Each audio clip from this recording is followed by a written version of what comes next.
दोस्तों, भारत में जब भी मजबूत बाइक्स की बात आती है तो राजदूत का नाम उसमें जरूर आता है।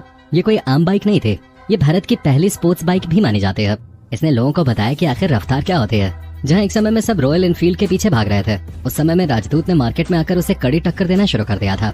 ये वो बाइक थी जिसे शहर और गांव दोनों ही जगह के लोग पसंद करते थे। ऐसा इसलिए था क्योंकि ये हर जगह चलने में सक्षम थे और तेज होने के साथ साथ माइलेज भी बुलेट से बेहतर था।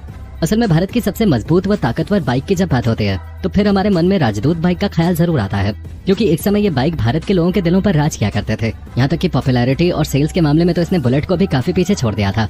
बड़े शहरों से लेकर गांव और कस्बों तक सिर्फ इसी बाइक का ही बोलबाला हुआ करता था। लेकिन फिर कुछ अचानक ऐसा हुआ कि ये बाइक लोगों के दिलों से उतरनी शुरू हो गई और फिर देखते ही देखते कुछ ही समय में ये भारतीय सड़कों से गायब सी हो गए।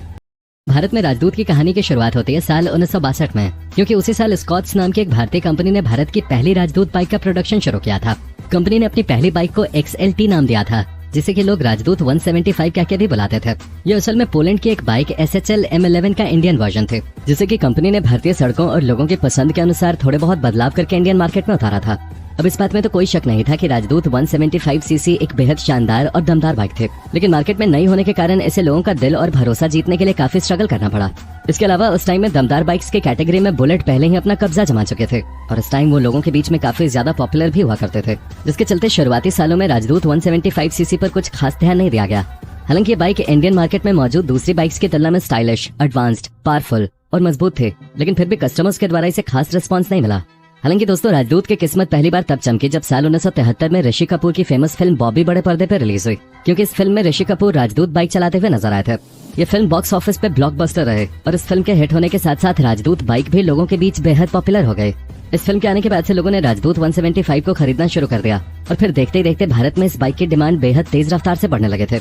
उस समय हर नौजवान सड़क पे ऋषि कपूर के स्टाइल में ही राजदूत को दौड़ाने की ख्वाहिश रखता था। इस मोटरसाइकिल को कामयाब बनाने के लिए जो काम मार्केटिंग अभियानों के जरिए हासिल नहीं हुआ, वो ऋषि कपूर की फिल्म बॉबी ने कर दिखाया था। फिल्म रिलीज होने के बाद इस मोटरसाइकिल की बिक्री आसमान छूने लगे और इसके साथ ही इसे एक नया नाम भी मिला, बॉबी राजदूत। दोस्तों, इस तरह से राजदूत को पॉपुलैरिटी व सफलता तो मिल गए थे। इस मोटरसाइकिल में 173 सीसी 2 स्ट्रोक इंजन मिलता था, जो 7.5 bhp का पावर और 12.7 Nm का टॉर्क जनरेट करता था। इसमें सवारों के लिए बैठने की स्थिति भी आरामदायक नहीं थी, फिर भी राजदूत 175 युवाओं में छा गए और ये मुमकिन हुआ था फिल्म बॉबी में इस मोटरसाइकिल को दिखाए जाने के बाद। बाइक पर क्रोम का व्यापक उपयोग किया गया था और एक स्टेपनी भी लगाए गए थे। खास बात यह कि उस समय ये तीसरा पहिया किसी मोटरसाइकिल में नहीं देखा गया था, लेकिन ये सब होने में काफी ज्यादा समय लग गया, जिसके चलते राजदूत 175 फेमस होने के सिर्फ कुछ साल बाद ही लोगों को पुरानी नजर आने लगे और उस बाइक के सेल्स तेजी से नीचे भी गिरने शुरू हो गए। यहाँ तक कि साल 1983 आते आते तो इसकी बिक्री लगभग खत्म सी हो गए थे और ये ओल्ड फैशन बाइक्स की कैटेगरी में शुमार किए जाने लगे। इसलिए इस कंपनी ने उसी साल अपनी इस बाइक का प्रोडक्शन हमेशा के लिए बंद कर दिया।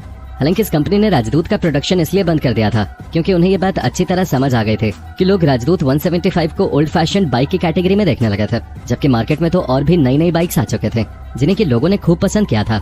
और दोस्तों, इन सभी चीजों को देखते हुए ही स्कॉट्स ने अपनी पुरानी गलतियों में सुधार करके बाजार में अपनी नई राजदूत बाइक उतार दी।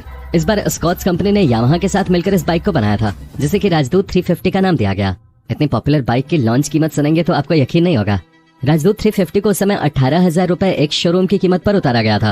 हालांकि उस वक्त 18,000 रुपए काफी बड़ी रकम होते थे। उस समय जो भी इस बाइक से चलता था उसे अमीर माना जाता था। असल में ये बाइक यामाहा की RD 350 का लाइसेंस कॉपी थे, जिसे कि इंडियन कंडीशन के अनुसार थोड़े बहुत बदलाव करके मार्केट में पेश किया गया था। 350 सीसी के दमदार इंजन वाले इस बाइक का सीधा मुकाबला बुलेट 350 के साथ में था और इस मुकाबले में बुलेट को हर तरह से ये पीछे छोड़ते हुए नजर आए थे। दरअसल राजदूत 350 की खासियत ये थी कि एक तो बुलेट 350 की तुलना में इसका वजन काफी कम था और दूसरा पावर, मजबूती और ड्यूरेबिलिटी के मामले में बुलेट से कहीं ज्यादा आगे थे।